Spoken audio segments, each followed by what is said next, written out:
दोस्तों, आज फिर मैं नई परख के दर्शकों को सीधा संबोधित करने वाला हूं। हमेशा की तरह मेरी बात बिना किसी लाग लपेट के, बिना किसी हेर-फेर के सीधी और सटीक होगी। दोस्तों, भारतीय जनता पार्टी इस समय सोच रही होगी कि उसकी लाख तिकड़मों और चुनाव आयोग के साथ नापाक पार्टनरशिप के बावजूद उसे और चिराग पासवान को मिलाकर उसने अपने दम पर सरकार बनाने लायक संख्या 122 या 125 सीटें क्यों हासिल नहीं कर पाई। चूंकि ऐसा नहीं हो पाया, इसलिए इस समय उसे नीतीश कुमार को मुख्यमंत्री बनाने पर हाँ करनी पड़ रही है। दरअसल कल नीतीश कुमार ने दिखा दिया कि भाजपा कितनी भी कोशिश कर ले, उस उनसे पार नहीं पा सकती। उन्होंने एक साथ दो चालें खेली और भाजपा को मजबूर कर दिया कि वह अपनी रणनीति के बारे में फिर से सोचे। घटनाक्रम से स्पष्ट है कि मुख्यमंत्री आवास को सुरक्षा बलों और डिजिटल निगरानी टीमों के जरिए कैप्चर करके भाजपा ने नीतीश पर दबाव डालने का जो खेल खेला था, वह फिलहाल मोदी और शाह के लिए इच्छित परिणाम नहीं दे पाया है। नीतीश झुकने और पीछे हटने के लिए तैयार नहीं हुए हैं। हर धमकी और भाजपाई स्पिन के जवाब में वे लगातार कहते रहे कि चुनाव उनके नेतृत्व में हुआ है, महिलाओं के लिए लाभार्थी योजनाएं उन्होंने बनाई हैं, जीविका दीदियों की कैटेगरी भी उन्होंने ही तैयार की है। अगर उनके पक्ष में वोटरों के बीच हमदर्दी की स्पष्ट भावना न होती, तो एनडीए को इस तरह का परिणाम नहीं मिलता। यह बात भी उन्होंने भाजपा के नेताओं को बार-बार कही। जब भाजपा ने देखा कि उसके हथकंडे काम नहीं आ रहे हैं और नीतीश स्वेच्छा से मुख्यमंत्री पद छोड़ने के लिए तैयार नहीं है, तो उसे सोचना पड़ा कि क्यों ना नीतीश को साल भर के लिए बना दिया जाए और फिर एक बार पुनः अपना मुख्यमंत्री बैठाने का 1 साल बाद नई परिस्थितियों में खेल खेला जाए। भाजपा के रणनीतिकारों को यह भी लगा कि अगर चुनाव नतीजों के तुरंत बाद मुख्यमंत्री पद पर वाद विवाद के कारण एनडीए में खुला आपसी जूतन तैयार होने लगा, तो इन नतीजों की चमक दमक खत्म होने में देर नहीं लगेगी। इसका असर आने वाले विधानसभा चुनाव पर पड़ेगा। भाजपा द्वारा अपना मुख्यमंत्री बनाने की जिद उसी के गले में पत्थर की तरह लटक जाएगी। दरअसल नीतीश अगर स्वयं नहीं हटेंगे, तो सूरत में भाजपा ने अपना मुख्यमंत्री अगर जबरन संख्या के दम पर बनाया, नीतीश की पार्टी को तोड़ा, तो पटना में वह हंगामाखेज राजनीति होगी जिसकी अभी कल्पना ही नहीं की जा सकती। आइए अब नीतीश की पहली चाल पर गौर करें। नीतीश राजभवन गए, राज्यपाल आरिफ मोहम्मद खान से मिले, लेकिन उन्हें अपने इस्तीफे का पत्र नहीं दिया। जो पत्र उन्होंने दिया, उसमें केवल विधानसभा भंग करने की बात थी। उसकी तारीख भी बता दी, 19 तारीख। भाजपा की तरफ से प्रचार यह किया जा रहा था कि नीतीश राज्यपाल से पहली मुलाकात में ही इस्तीफा दे दें। आमतौर से होता भी यही है। इस्तीफा और विधानसभा भंग करने की सिफारिश एक साथ होती है, पर नीतीश ने यह नहीं किया। कहने के लिए कोई कह सकता है कि इससे क्या फर्क पड़ेगा, लेकिन हकीकत यह है कि नीतीश ने भाजपा को 48 और घंटों के लिए लटका दिया। भाजपा ने कुछ रिकवरी करनी चाहिए।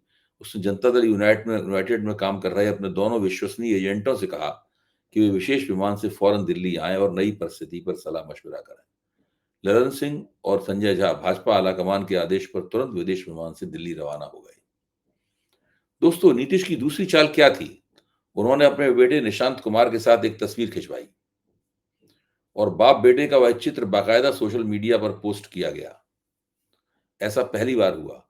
इससे पहले नीतीश ने ऐसा कभी नहीं किया था। निशांत कुमार की राजनीति में प्रवेश पर अटकलें लगती रहती थीं।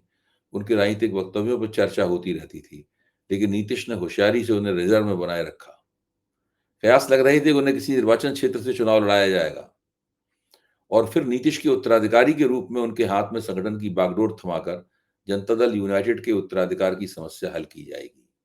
लेकिन नीतीश जटिल व्यक्ति हैं, वे सब लोगों की तरह नहीं सोचते। उन्होंने निशांत को चुनाव नहीं लड़वाया। अब ठीक उस वक्त जब नीतीश के मुख्यमंत्री बनने या न बनने की चर्चा हवाओं में है, उन्होंने निशांत कुमार के साथ जीत का जश्न मनाने वाले एक शीर्षक के साथ यह तस्वीर पोस्ट कर दी है।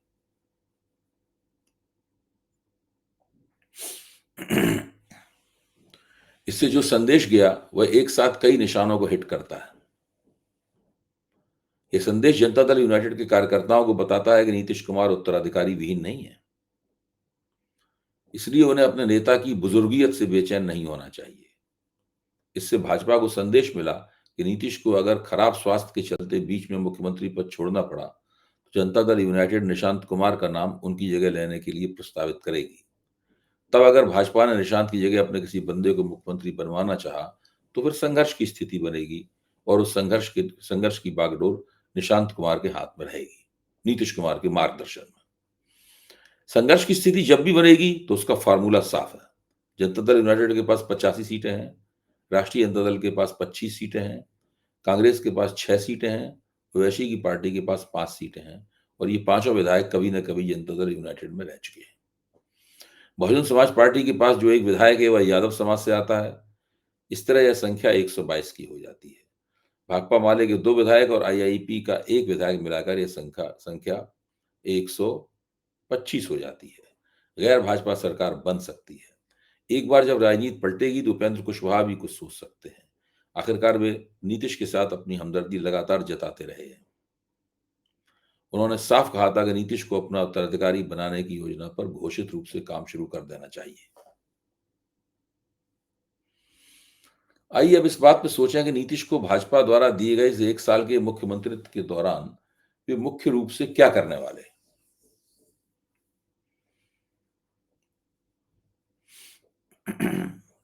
ताकि 1 साल बाद भी भाजपा को राजनीतिक रूप से ठन-ठन गोपाल रखने में उन्हें मदद मिले।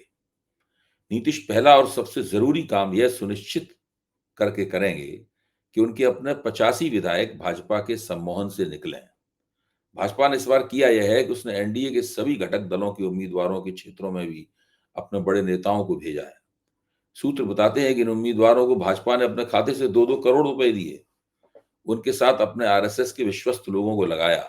इसका नतीजा यह हुआ कि जब एनडीए के सभी विधायकों के संपर्क में है। चुनाव में जो पैसा देता है वह विधायकों की हमदर्दी जीत लेता है। नीतीश इस बात को जानते हैं। इसलिए उनकी पहली और सर्वोपरि कोशिश यह होगी कि मुख्यमंत्री की हैसियत से सत्ता का लाभ उठाते हुए वे अपने विधायकों को वास्तव में अपना बनाएं। अपने सांसदों को भी ये एहसास दिलाएं कि वे उनके अपने आदमी हैं, ताकि उन सांसदों में भाजपा के प्रति नरमी खत्म हो।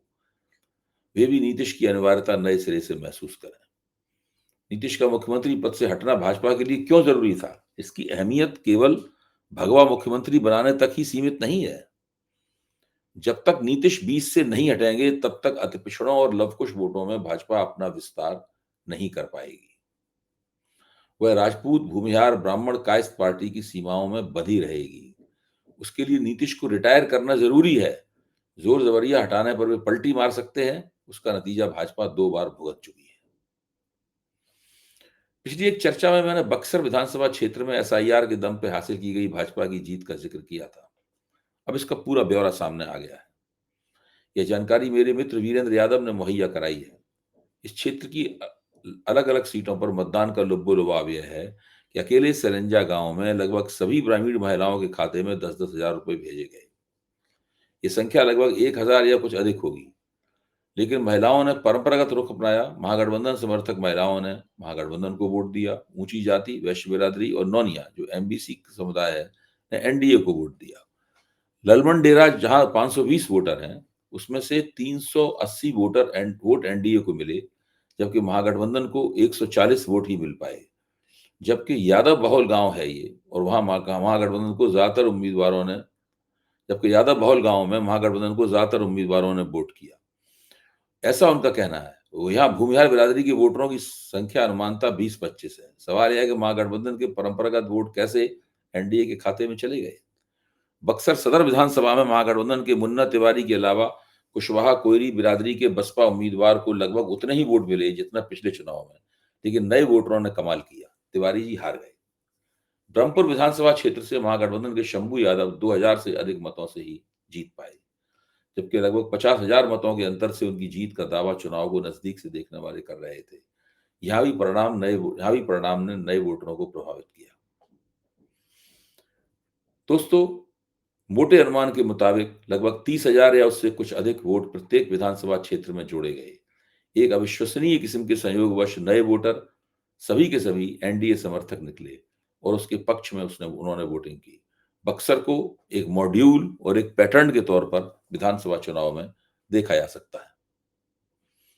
दोस्तों, आज की सीधी बात खत्म करने से पहले मैं आपके अपने चैनल नई परख के बारे में कुछ और भी कहना चाहूँगा। आप सभी ने नई परख को इतना प्यार दिया है, इसके लिए सभी दर्शकों का तहे दिल से शुक्रिया। अगर आप चाहते हैं कि मैं आपके लिए अलग से कंटेंट बनाऊँ, आपकी टिप्पणियों पर प्रतिक्रिया करूँ या आपके सुझावों की चर्चा करूँ, तो आप हमारे चैनल के साथ खास तरह से जुड़ सकते हैं। अगर आप नई परख चैनल का हिस्सा बनते हैं, तो आप मेरे वीडियो बाकी सब्सक्राइबरों से 1 घंटे पहले देख पाएँगे। आपकी बातों का मैं जवाब दूँगा, आपके लिए हर दिन स्पेशल शो करूँगा और आपके सुझाव अपने वीडियो में शामिल करूँगा। आज के लिए बस इतना ही। धन्यवाद।